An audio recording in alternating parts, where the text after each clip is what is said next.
Olá, seja bem-vindo a marcoteles.com.br.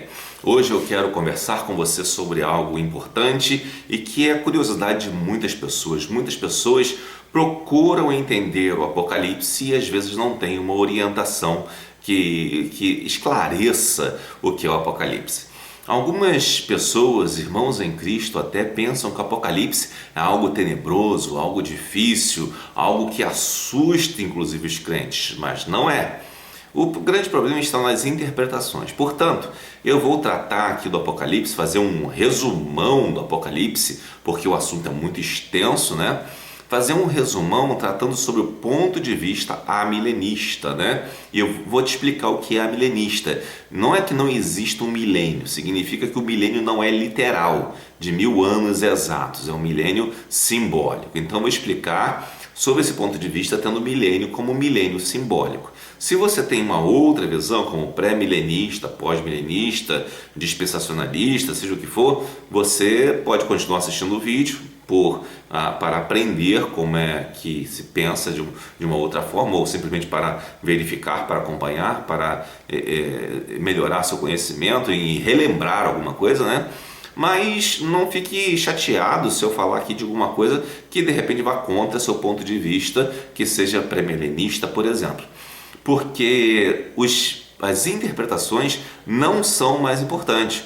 O mais importante é o sentido final das escrituras. E tanto um pré-milenista como um amilenista pode trazer uma interpretação correta das escrituras no seu sentido final, no seu sentido último, que está além dos sistemas de interpretação, tá bom? Então não vamos nos apegar a sistemas de interpretação, não vou defender o sistema de interpretação amilenista, eu estou apenas dizendo que vou abordar desse jeito para ser honesto com você. E você acompanhe. E se você tiver alguma dúvida depois de acompanhar essa apresentação, tiver alguma dúvida, tire com o seu pastor, que o seu pastor será a pessoa indicada, a pessoa ideal para te esclarecer isso. Aqui é um canal do YouTube, eu coloco a minha opinião, mas é necessário que você procure o seu pastor para tirar essa comparação. Portanto, hoje vamos falar de Apocalipse. Apocalipse, o que significa o Apocalipse, o que podemos aprender com o Apocalipse. A primeira coisa que nós vamos ver é como é o Apocalipse. Você, para estudar alguma coisa, você antes de saber o que é, você precisa saber como é, né? Incrível, né? Aí você sabe o que é, mas você não sabe exatamente como ele é estruturado, como ele é formado. Então nós vamos falar como é o Apocalipse. Olhando ali para a nossa tela, que eu estou capturando também, diz que como é o Apocalipse? O Apocalipse é um gênero literário de simbologia codificada. O que significa isso? Ser um gênero literário de simbologia codificada significa que aqueles símbolos não eram entendidos por todos. E a compreensão de muitos desses símbolos se perdeu na história, ficou lá atrás com a igreja primitiva. Então, por isso que eu digo que as interpretações podem ter suas diferenças, mas essa simbologia significa um plano de Deus para o homem, como nós vamos ver aqui na nossa explicação. Portanto, o que você encontra em Apocalipse são símbolos, né? Símbolos de várias coisas. Por exemplo, a besta que emerge do mar simboliza um governo que não é contra Deus e é humano também, não é a favor de Deus, é contra Deus, totalmente contrário, e ele é humano. E quando ele emerge do mar, o mar significa todas as nações, né? Porque em tese as nações estariam envoltas pelo mar sob um ponto de vista mais antigo, né? E é interessante que ele é simbólico também, no sentido que aqueles símbolos tinham significado. Eu acabei de dar o exemplo aqui do mar, que simbolizava uma coisa internacional, né, digamos assim. Então o mar simboliza isso, uma união internacional de todas as pessoas, de várias nações, né? E a besta ali significa aquilo que deveria ser homem, mas não é. Né? Representa uma imperfeição do que seria o homem, porque é tipo um animal, né? Então ligado com poder, mas não vamos entrar nesse detalhe, porque aí nós estaríamos que fazer a exegese do texto bíblico, né? E eu não quero fazer exegese de texto bíblico, eu quero te dar um resumão do Apocalipse para você ter um norte para entender. Beleza. Outra coisa que nós vemos é que os cristãos perseguidos eram consolados sem que os perseguidores entendessem, né? Por quê? Os perseguidores, quando encontravam um cristão com um livro bíblico, não, eles tinham provas contra aquele cristão e poderiam condená-lo inclusive à morte, né? Mas quando eles pegavam o Apocalipse, eles não conseguiam entender o que o Apocalipse significava.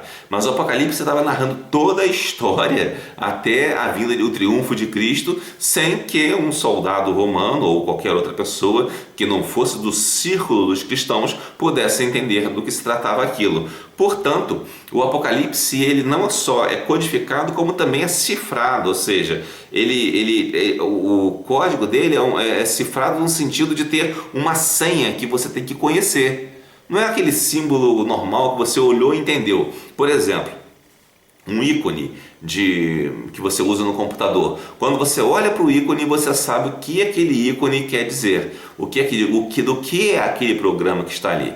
Se, por exemplo, o ícone de um programa é um violãozinho, você sabe que aquele programa é um programa de música.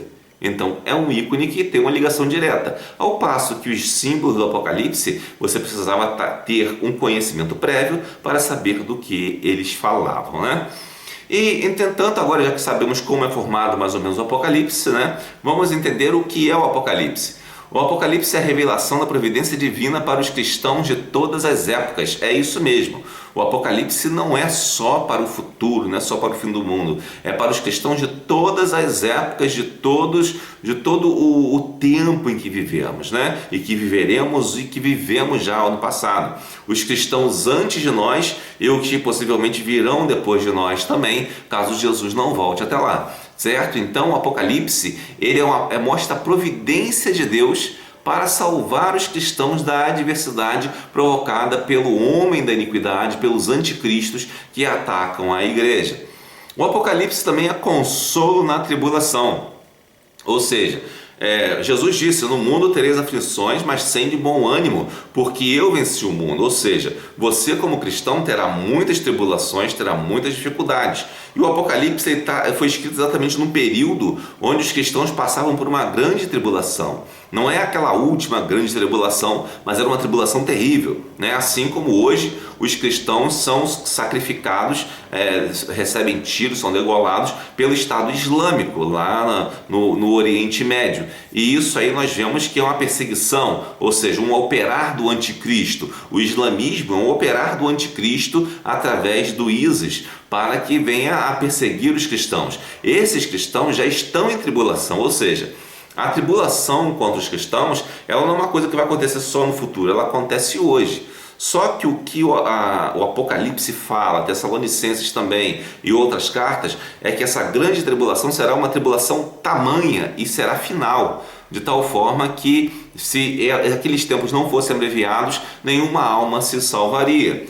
Podemos entender também que o Apocalipse é incentivo para a pregação. Algumas pessoas têm um comportamento estranho de pensar assim: já está escrito, está profetizado, sinal que vai acontecer e que nós não precisamos fazer nada, não precisamos nos preocupar, vamos cruzar os braços. Não é assim. Você tem que pregar o Evangelho, anunciar o Evangelho, porque uma das coisas que aqui está condicionada essa pregação é essa profecia é a sua atitude como pregador e como missionário. Se você cruza os braços, automaticamente você está ajudando o anticristo, o diabo, e não a Deus. Portanto, não cruze os braços simplesmente porque está escrito. Porque a Bíblia é o seguinte, não é uma previsão assim como se fosse uma teoria de pagão, né? O pagão entendia que os deuses decretavam as coisas e ele não podia mudar aquilo, não tinha opção. No caso, Deus ele nos mostra a sua profecia para que nós possamos analisar e nos prever, né? Tomar prevenção contra aquelas coisas que vão acontecer e evitar até que o mal aconteça. Isso que é a profecia. A profecia não vai acontecer e pronto, acabou. Não, isso aí é augúrio satânico, não é a profecia. Algumas profecias, obviamente, foram mais literais, como, por exemplo, que Jesus Cristo viria, que morreria e tal, sim, algumas. Mas a grande maioria das profecias são profecias que te mostram, se você fizer isso, isto não vai acontecer. Ou se você não fizer isto, aquilo vai acontecer. Então você tem a opção de fazer ou não fazer, e acontecer e não acontecer. Portanto, é importante que você esteja de olho no Apocalipse, entendendo que, embora esteja profetizado, não significa que esteja consumado. Até porque o Apocalipse é um ato cíclico. Ele não é simplesmente uma previsão para o futuro, né? Portanto, você deve pregar diretamente, obviamente. O Apocalipse também é uma visão global da história espiritual da humanidade.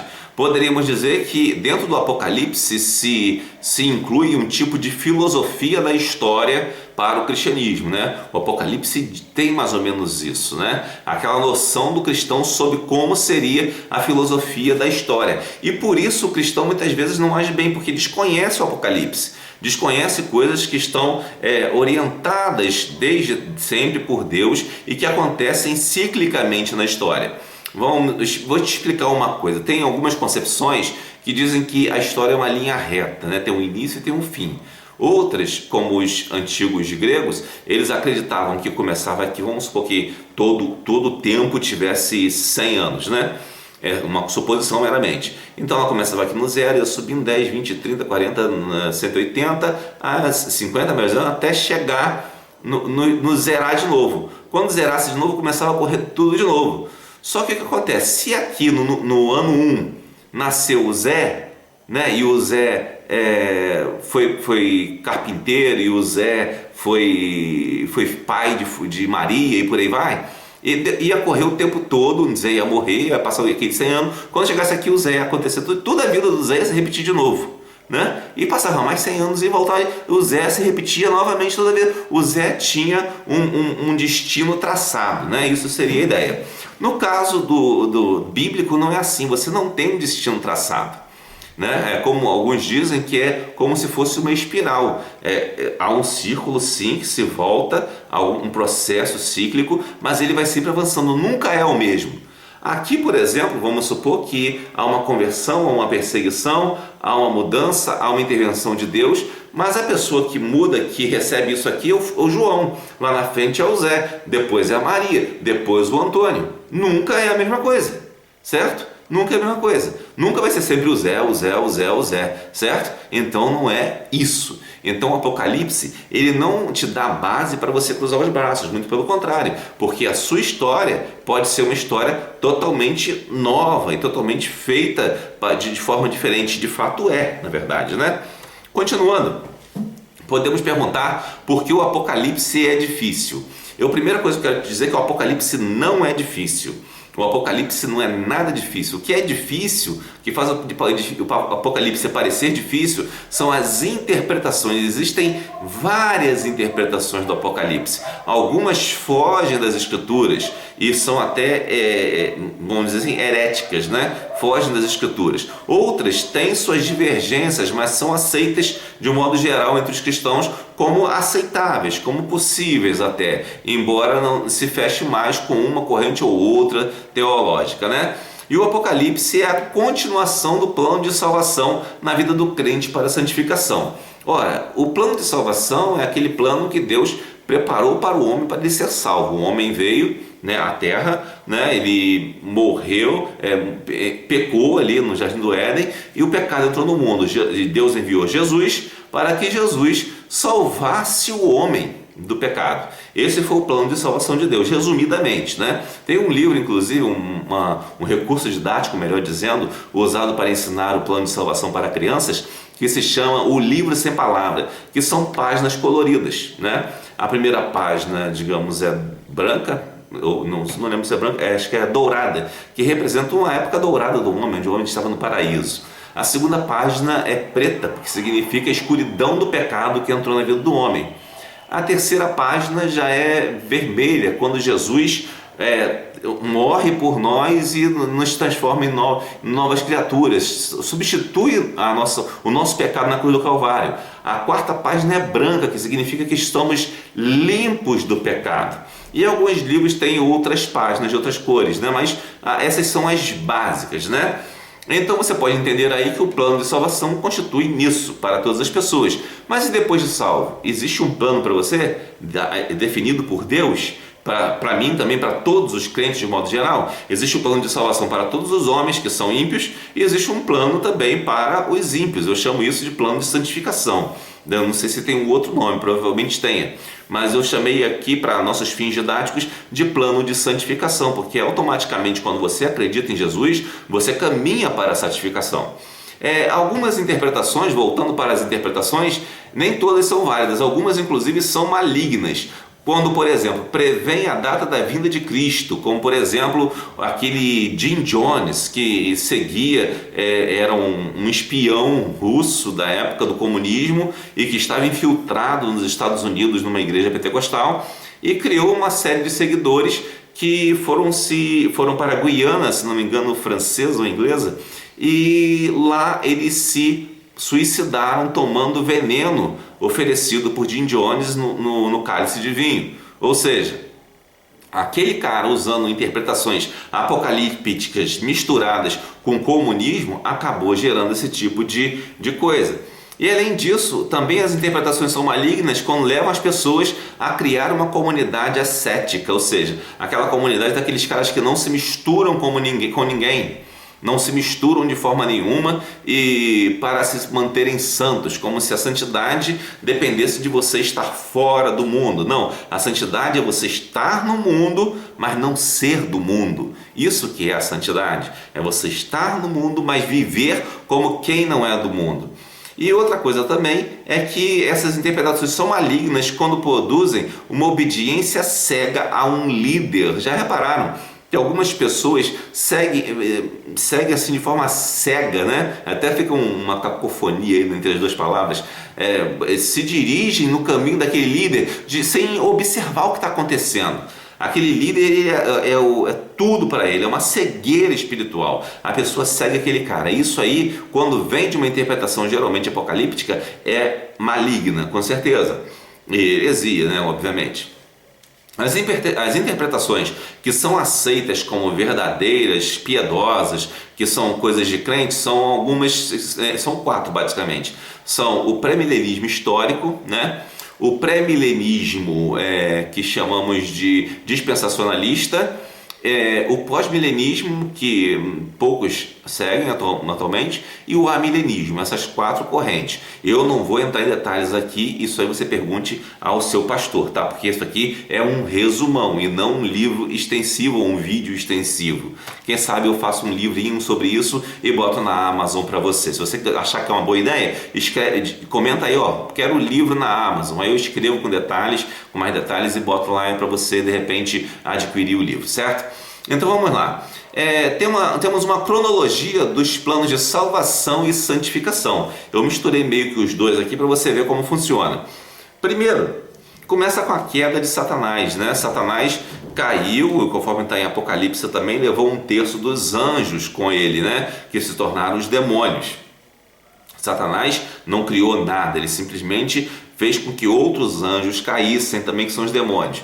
Logo depois da queda de Satanás, ou mais ou menos na mesma época, Deus cria o mundo, né? E cria o homem. E quando ele cria o homem, ele dá ao homem aquela alegria e também aquele prazer que os mundanos não têm, que Satanás não tem, que Satanás perdeu.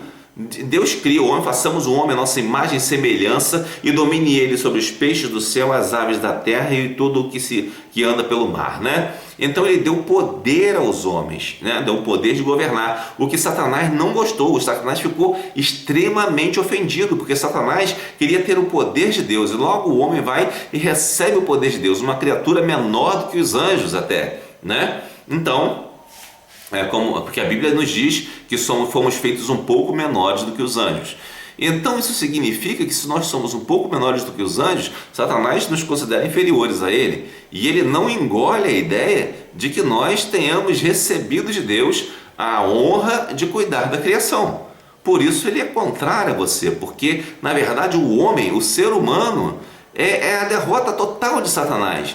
Porque Satanás não recebeu o poder que queria, mas nós, como seres humanos, recebemos uma responsabilidade, que é de certa forma um poder também, de fazer coisas dentro da criação de Deus, certo?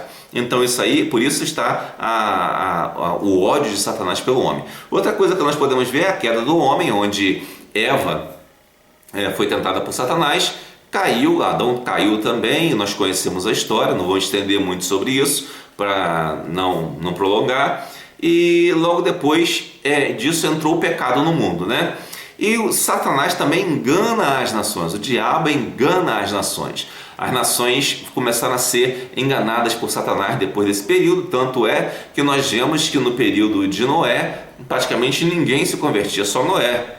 Noé pregou durante mais de 100 anos e ninguém se convertia, certo? Então você vê aí que Satanás enganou as nações por muito tempo e as pessoas estavam de tal modo corrompidas que não tinha salvação para elas, vindo então o dilúvio.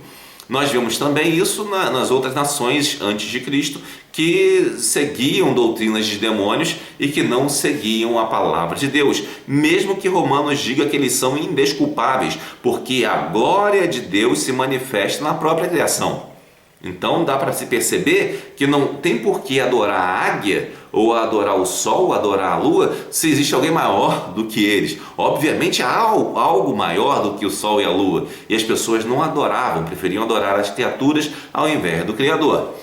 Bom, e então quando o diabo engana as nações, né, no tempo de Noé, por exemplo, nós vemos o primeiro juízo, que é o dilúvio. Logo depois, Deus separa a nação de Israel através de Abraão, Isaque e Jacó, que você pode acompanhar a história em Gênesis, Êxodo, Números, Deuteronômio, né? Você pode observar isso. E Deus estabelece a lei das obras. Existem duas leis, né? Às vezes a pessoa pensa que a graça não é lei. A graça é lei também. Mas a graça, veja bem, a lei de Moisés é a lei das obras. A graça é a lei da fé.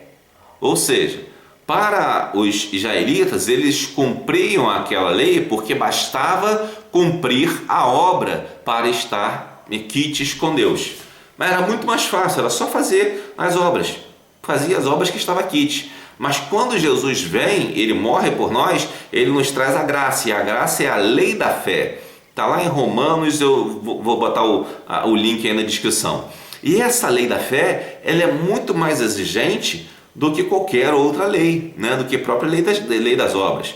Porque ela depende da sua fé. Você é responsável por você perante Deus. Não tem ninguém que sacrifique por você. Ninguém pode fazer nada por você, é você perante Deus. E isso vai além do sacrifício, vai da sua disposição no coração, entende? Então, se o seu coração está disposto a servir a Deus, isso que é o mais importante. Portanto, vai além das obras, né? Então, é algo muito superior.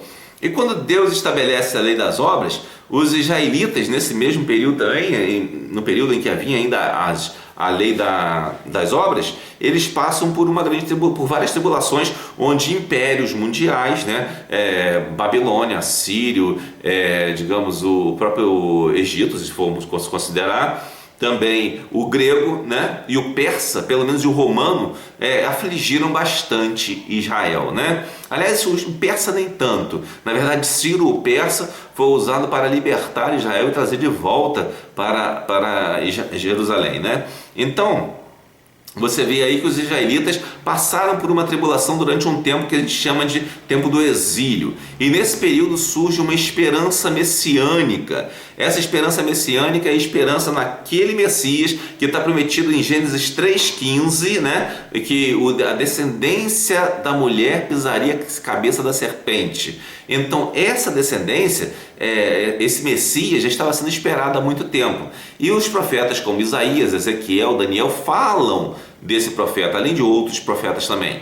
Eles falam desse profeta e os judeus esperavam a vinda desse Messias, que é Jesus Cristo. Só que quando Jesus vem ao mundo e morre, os judeus não compreendem que Jesus é o Messias e se afastam de Jesus. E Jesus morre e institui a lei da graça, que eu já falei um pouquinho, já comentei, não vou te comentar de novo.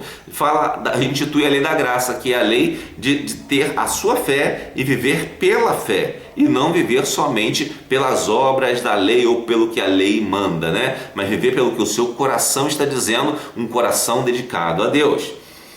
E quando Deus estabelece a lei da graça, Satanás, aí sim, aí que é a diferença entre amilenismo e pré-milenismo, né? Satanás é amarrado para ser contido até que os homens se salvem pela fé consciente, ou seja, Satanás ele é amarrado, em outras versões diz que ele é posto em cadeias. Cadeias não significa cadeia de uma cela, né? Significa uma corrente, digamos assim. E ele é amarrado por 1000 anos. Esses 1000 anos, para aqueles que entendem de forma milenista, esse milênio não é literal. Para outros, esse milênio é literal. Mas nós vamos abordar aqui como um milênio não literal, que significa que quando Jesus foi para o céu, Satanás foi preso de tal forma que ele não podia mais desgraçar as nações como vinha desgraçando durante toda a história anterior a Jesus Cristo. Satanás queria desgraçar mais as pessoas, levar mais pessoas para o inferno. Mas quando acontece isso, quando Jesus é morto ali na cruz do Calvário e ressuscita ao terceiro dia, Satanás é amarrado, né? É amarrado de uma tal forma que ele não pode se locomover muito. Outro dia eu estava vendo um vídeo aí do pastor Augusto Nicodemos, e ele usa uma expressão, né, que com outro rapaz que trabalha com ele lá no programa, que é assim, que é como se fosse um cachorro amarrado, né? Satanás está amarrado, ele vai até onde a corda dá. Para onde a corda vai, ele consegue atuar no mundo, mas dali para frente ele não atua, né? E quando você entende que ele está amarrado nesse sentido, então a corda vai, mas ele não alcança todo o mundo. Vamos supor que o mundo fosse um círculo, né? Vamos fazer aquela ideia da terra plana, que pouco me importa isso. Mas vamos supor que fosse plano, né? E tivesse Satanás amarrado aqui no meio. O raio fosse até aqui, ele só consegue ir até aqui. Ele não consegue chegar aqui, porque Deus impediu isso quando Jesus morreu na cruz para nos salvar, impedindo que a ação do diabo seja mais destrutiva do que de fato é. Mas o diabo tem um plano da iniquidade dele também, que é aumentar cada vez mais a apostasia para que as pessoas saiam da área de segurança e venham para a área do raio, onde Satanás está amarrado, certo? Então cuidado com isso. Bom, eu poderia falar sobre o que é o plano de salvação, que plano de salvação é ter um testemunho santo, né? Eu já expliquei aqui, inclusive falei do livro Sem Palavras. É ter um testemunho santo. E para ter um testemunho santo é necessário resistir ao diabo para que ele fuja de nós. Isso que é o básico, né? Mas como resistir ao diabo sendo nós fracos e finitos? Eu escrevi aqui que é através do plano de santificação que compreende o ensino do Apocalipse e toda a Bíblia. A Bíblia nos mostra que sem santificação ninguém verá a Deus, certo? Então, se você não se santifica, né? Você não busca a vontade de Deus, você não verá a Deus, porque você não é um servo de Deus verdadeiramente. O verdadeiro servo de Deus busca santificação. Você poderá ver que esse plano de santificação é formado pela resistência ao mal e fidelidade a Deus, ou seja, eu resisto ao mal e sou fiel a Deus. Isso que é o mais importante para o crente. Agora, indo aí para a nossa tela, vamos ver as fases principais do plano de santificação. Veja bem que isso aí é cíclico, tá? Isso dá aquele giro em espiral. Ocorre agora, depois ocorre mais à frente e ocorre mais à frente. Eu vou ler aqui tudo e vou explicar para vocês o que significa esses ciclos, dando alguns exemplos. Bom, primeiro começa com testemunhos. Jesus, lá em Atos 2, disse que vós sereis as minhas testemunhas, né? E depois, como testemunho, nós partimos para missões. Os cristãos partem para missões. Quando as missões alcançam o mundo todo, o mundo é abençoado e nós também somos abençoados. Automaticamente, por uma certa conformidade do homem, há uma conformação geral dos crentes que começam a fazer amizade com o mundo e começam a aceitar determinadas coisas. Só que aquelas ideias mundanas não morreram. Elas ainda estão lá, estão simplesmente incubadas e querendo fazer amizade com o cristão para poder suplantar o cristianismo. E elas nunca vão morrer, né? Porque elas sempre vão estar lá. Satanás é que as coloca, né? E logo temos os anticristos. O que é o anticristo? O anticristo é uma espiritualidade de pessoas que são contrárias a Jesus, contrárias aos cristãos. Chamam isso hoje de cristofobia, mas dentro da Bíblia é ser anticristo, né? E o anticristo também são os indivíduos. Alguns indivíduos são anticristos. Existem vários anticristos no mundo. Por exemplo, o Nietzsche se declarou um anticristo, né? O Hitler era um anticristo. E temos outros por aí. Esses anticristos também, eles criam um império universal. Esse império universal nós podemos entender como aqueles impérios que nós falamos, assírio, grego, persa, o romano, né? O romano também, né? Que também era um império que visava esse domínio universal, que é a ideia de Satanás de gerar um domínio universal, que inclusive o imperador era adorado, porque o imperador sendo adorado, ele seria automaticamente o maior candidato a ser o anticristo. E quando Apocalipse fala disso, do anticristo, se refere também ao imperador romano, tá? Se refere ao imperador romano para aquele tempo, mas hoje nós não sabemos quem é. Hoje, aparentemente, tudo indica que a ONU está tomando esse caminho de ser um ambiente de anticristos, né? E é interessante também que esse anticristo também, ele cria uma religiosidade universal. Além de ele criar um império universal, ele quer criar uma religiosidade universal. Nós vemos hoje a tal da globalização. E essa globalização já está atingindo inclusive as igrejas. Por exemplo, temos alguns líderes religiosos que estão aceitando a teologia da missão integral, como Ariovaldo Ramos e Ed Renekiewicz, dentro dos batistas, por exemplo. Essa teologia da missão integral nada mais é do que o marxismo aplicado a uma teologia, ou melhor, distorcendo a teologia. Então, quando você pega uma questão dessa, você vê que há ali uns anticristos na religiosidade. Uma religiosidade anticristã que se traveste de cristã para justificar o império do anticristão, certo? O império do anticristo. O império do anticristo, ele precisa de uma religiosidade anticristã para se justificar.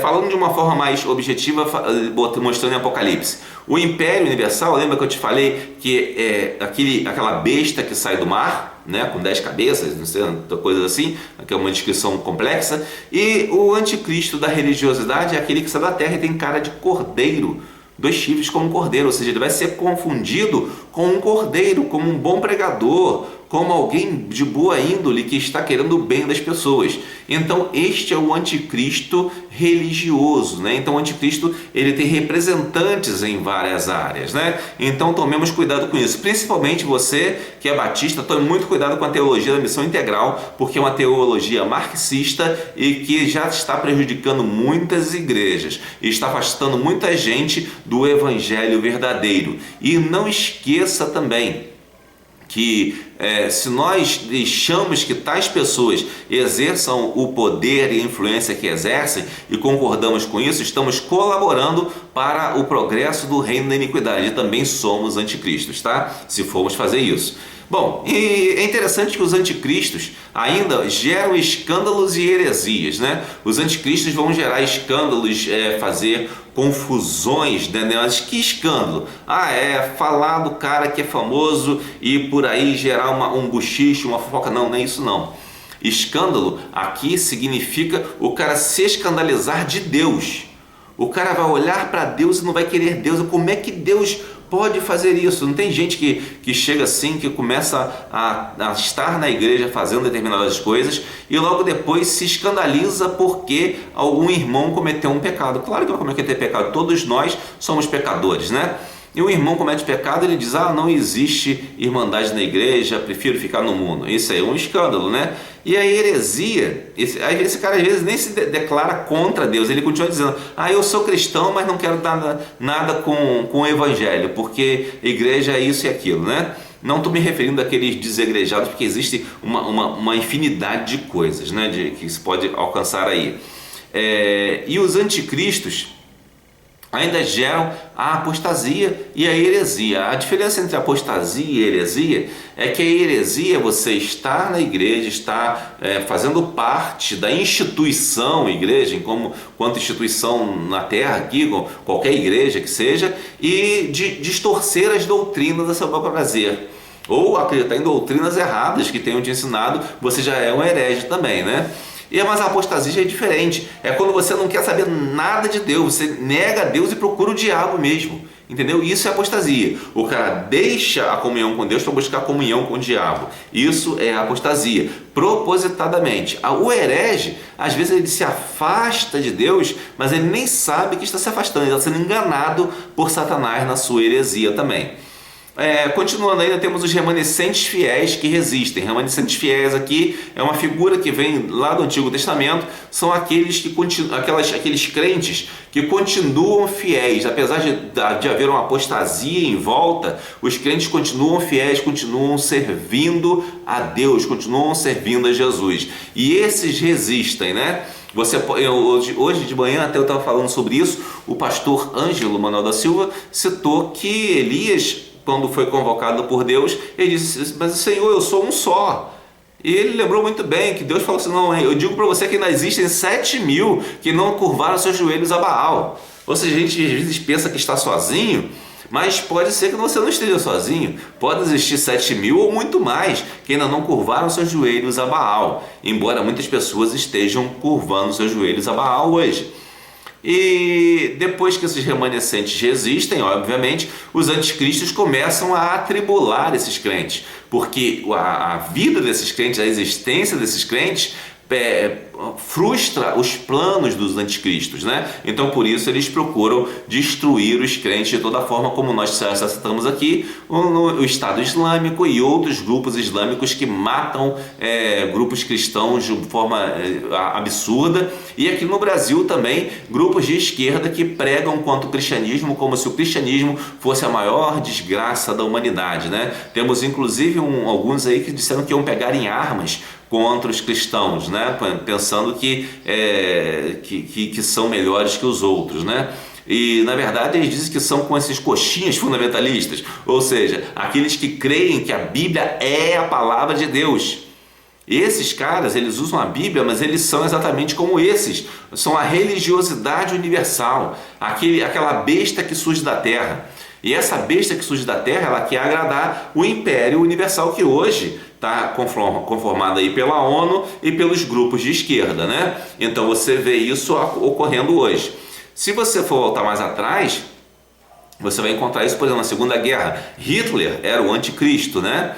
E você vai ver que tinha alguns grupos religiosos até que apoiavam Hitler, né? Em outros casos existia, ele queria um império universal. E Hitler tinha uma visão, como dizer assim, ele era odinista, ele seguia a Odin, aquele deus nórdico que é pai do Thor, aquele que aparece nas histórias em quadrinhos, né?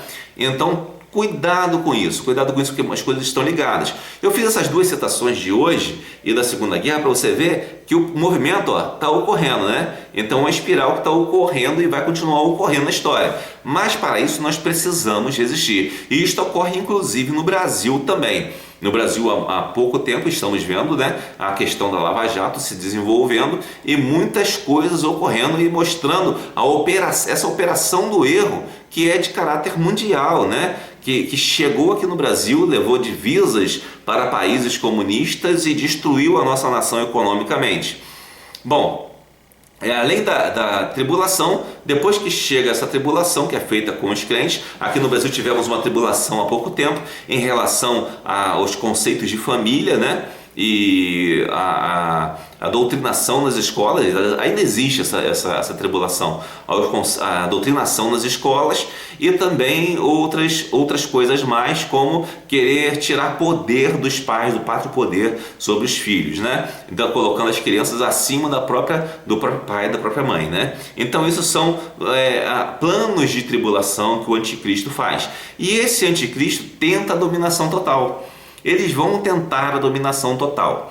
E quando eles tentam a dominação total, se o cristão se dedica à oração e se mantém fiel e não se curva apesar de ser perseguido, esse cristão será abençoado. Deus vai libertar seu povo fiel para que volte a testemunhar e fazer missões. Então volta tudo de novo para o testemunho do crente. Aí com testemunho, missões, bênçãos, conformação geral dos crentes pela amizade ao mundo, volta todo esse ciclo.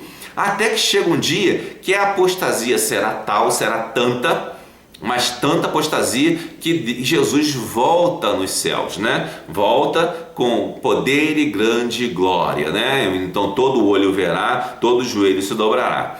Então você vê aí que é um ciclo que se persegue durante toda a história. Espero que tenha ficado claro para você.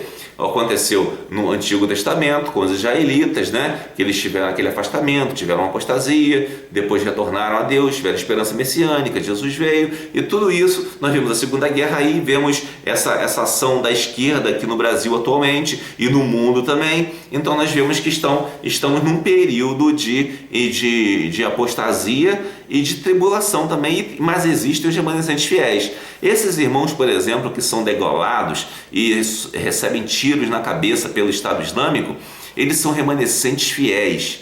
Eles não se entregaram ao diabo, eles continuam sendo fiéis até a morte e já têm a coroa da vida. Que Deus abençoe esses irmãos, vamos orar por esses irmãos perseguidos pelo mundo.